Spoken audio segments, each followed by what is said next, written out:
action. Summertown. So count it on what? Hearts.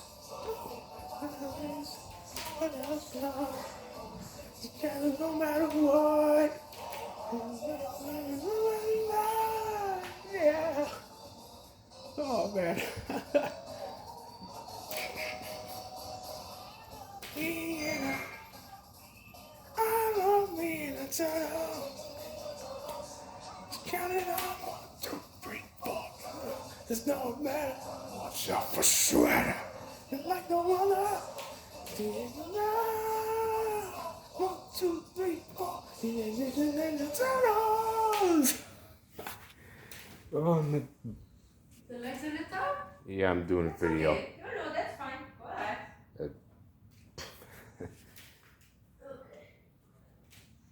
Ah, nothing beats good old Teenage Mutant Ninja Turtles in 2003. The intro. That was my era. Yeah, sure. The first series started out in 84, 85, maybe 86, but and sorry, it's my mom. Yeah, but anyway, yeah, the great old days.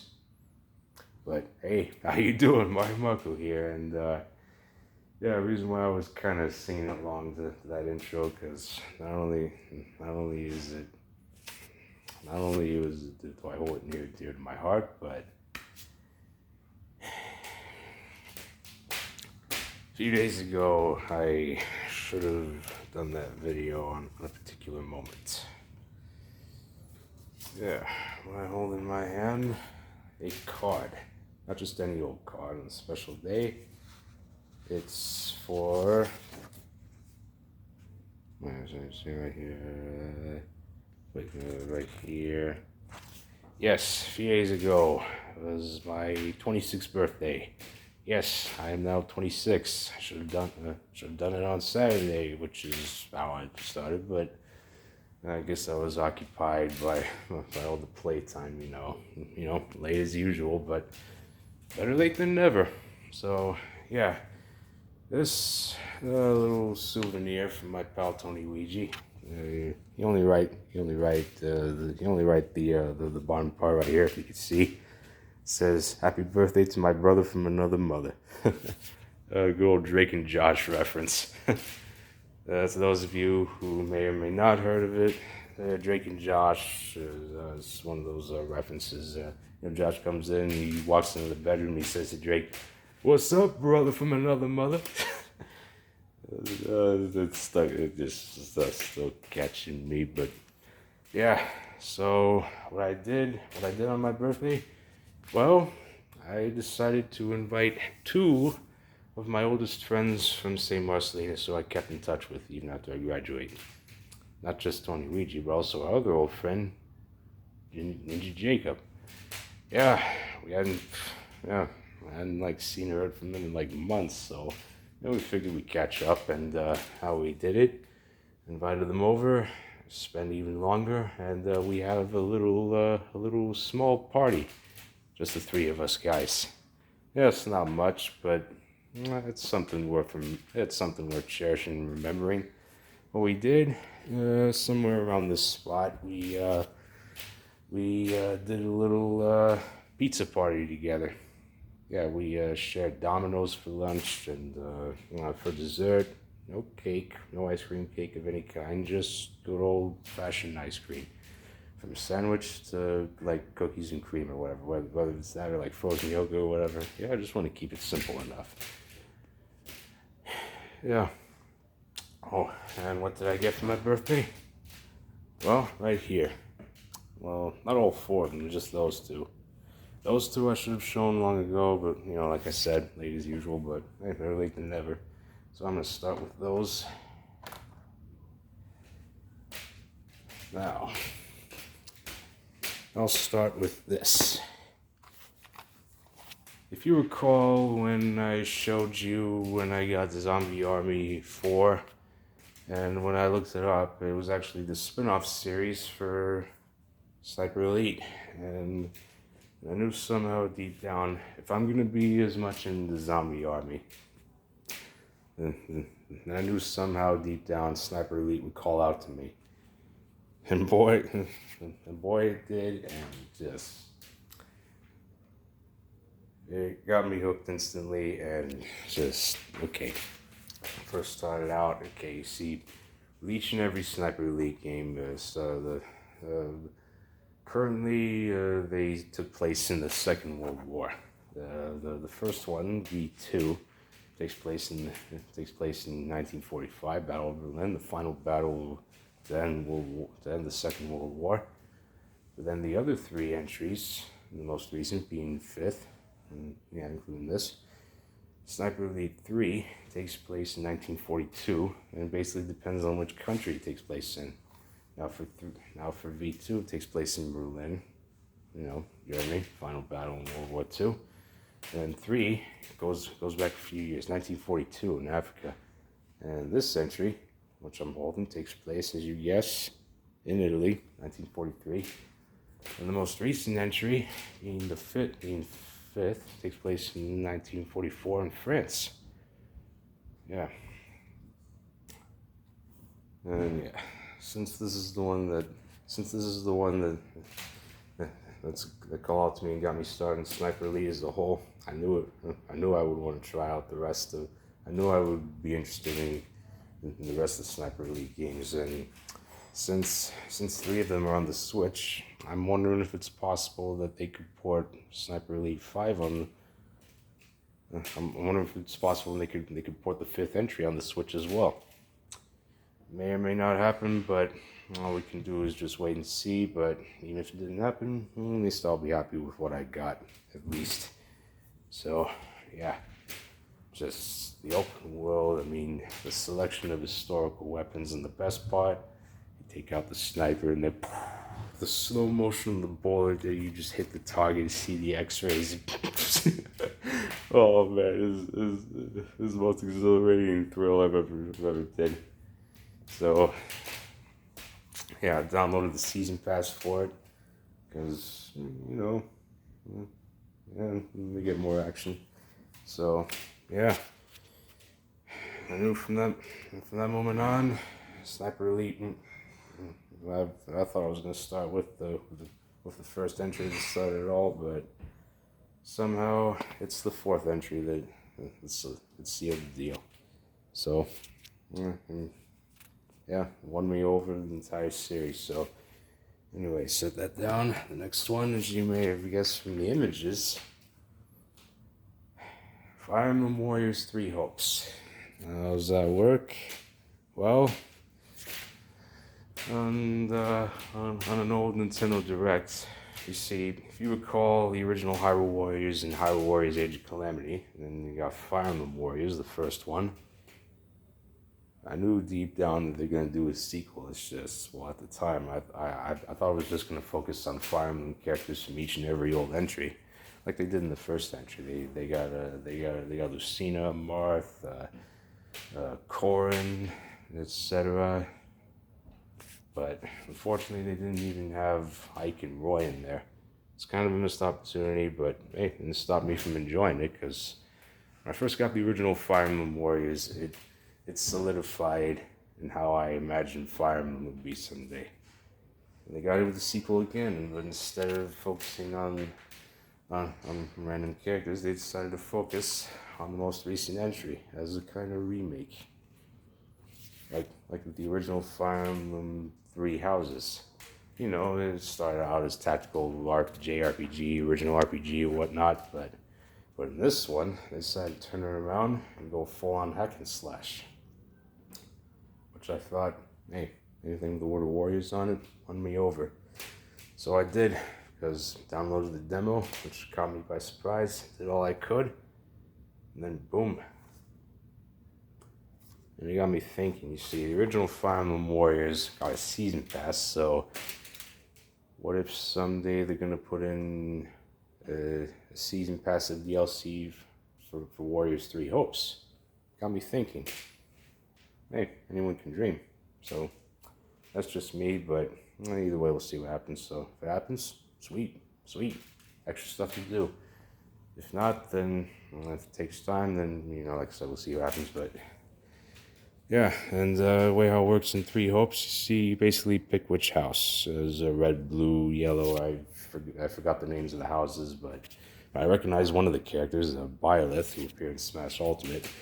This character, however, is completely new, so impressive. But and basically, it doesn't matter which gender is which, but yeah, not bad. So, okay, now that I've catch up with those two, now to move on to my gifts. Starting off with this. Yeah. After I got hooked on Sniper Elite 4, I knew I would be hooked on the rest of the series. And here it is, the one in which, in my opinion, started it all. This is the first true Sniper Elite game. I did research. It didn't. The first one still go way back to 2005, but for many, including myself, this is considered to be the very first Sniper Elite game ever made. Sniper Elite V2 is the word remaster on it. It includes all the DLCs in there at the time. Released back in 2012, and then ported everywhere. And yeah, I knew what to expect. But yeah, and there's this one logo right there on the top. Yeah, you can see the words are reversed, but I don't know if you can see from there. Wait, never mind. But okay, so in the back it says, "One bullet can change history," and that's usually true because. Hey, why wouldn't it? Because the slow-mo and how far away you are, and then... Oh, man, that is something. Oh, and finally... Yeah, Mario Party Superstars. It is basically... the Switch version of Mario Party The Top 100, because Mario Party The Top 100, which was released for Nintendo 3DS at the time, it mostly featured a best of Mario Party minigames collection, all 100 of them. This decided to basically, go back to the simplest roots for what made Mario Party popular in the first place. It's basically a remake it's basically an amalgamation / remakes of sorts between the N64 and GameCube era, because those systems for when the Mario Party series really started took off. Then they also included the Wii and Wii U era, because why not? But for many people like myself, they agree that the N64 and GameCube eras are for when Mario Party really made their mark. Me and the guys played this together, and now I got it for real. Yeah, lots to do, lots of leveling up, lots of unlocking. It would have been cool if it was Amiibo compatible, but that's okay. I guess that's okay. Yeah, and that's all I gotta show you. So, yeah, Saturday was, I have to admit, probably one of the best birthday experiences I've ever did. Having a little small get together, having a little pizza party. I can't to think it was actually my parents' idea. Yeah.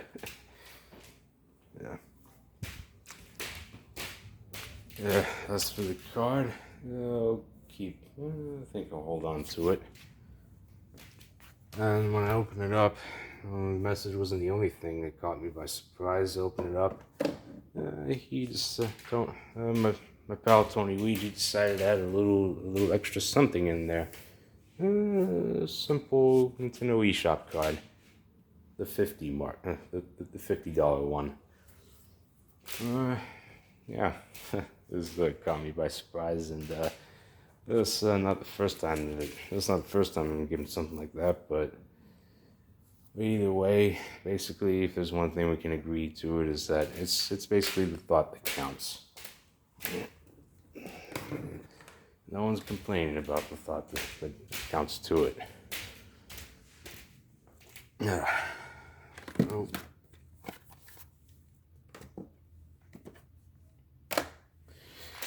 Okay, and yeah, that's all I gotta talk about. And next month, I'm heading to the Fan Expo again for the third time in a row. Yeah, first time 5 years ago. Wait, mm-hmm.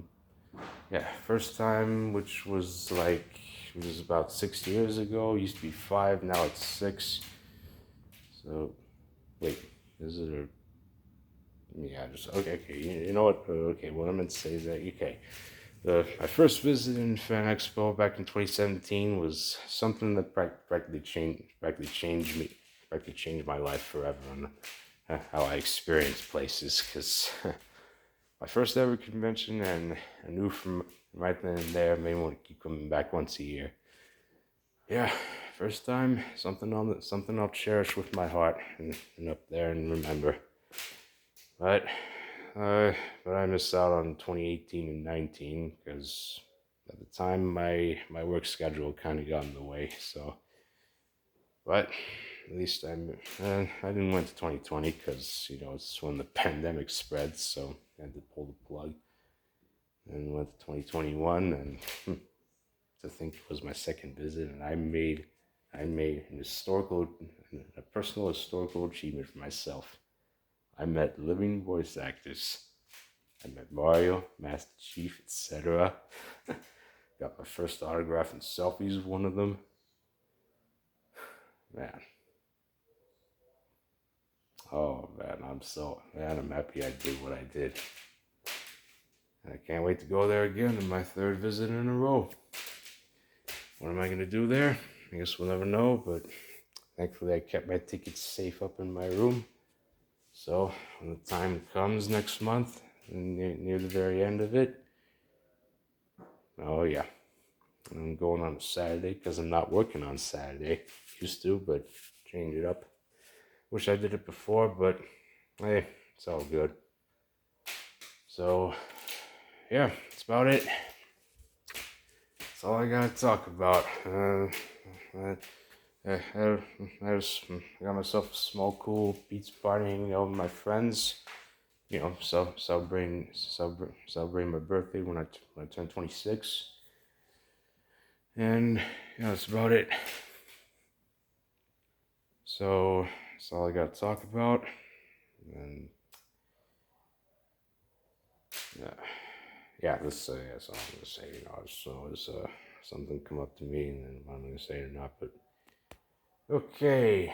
Don't forget to subscribe as usual and comment as always. And yeah. Am I going to record in Fan Expo just like I did back in 2017? Even if it's like short lived. Well, I didn't do it last year, but maybe I'll do it this year. Maybe not, but it all depends if my hands are not so full, literally. So, okay, I'll see you next time. Until then, have a summer to remember. So for now, I'm out, and guys, my Marvel shirt, and as the late great Stan Lee would once say, Excelsior. So take care and have a safe, wonderful summer to remember.